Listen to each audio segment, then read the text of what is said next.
Hello everyone. Vijay மகன் படத்தில் tourist family பட நடிகர் வாங்க நின்று பார்க்கலாம்.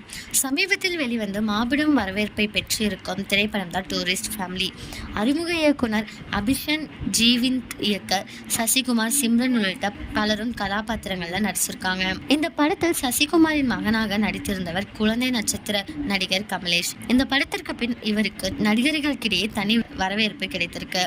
இந்த நிலையில் கமலேஷ் சமீபத்தில் அளித்த பேட்டி ஒன்றில் தனது அடுத்தடுத்த படங்கள் குறித்து வெளிப்படையாக பேசியிருக்காங்க. இதில் முதலில் விஜயின் மகன் ஜேசன் சஞ்சய் இயக்கி வரும் அவருடைய முதல் படத்தில் கமலேஷ் நடிக்க வராங்களாம். ஜேசன் சஞ்சய் இயக்கி வரும் இந்த படத்தில் சந்தீப் கிஷன் ஹீரோவாக நடித்து வருகிறார் என்பது கூறப்படுது. மேலும் ராகவா லாரன்ஸ் இயக்கி நடித்து வரும் காஞ்சனா 4 திரைப்படத்திலும் இவர் நடித்து வருவதாக அந்த பேட்டியில் குறிப்பிட்டிருக்காங்க.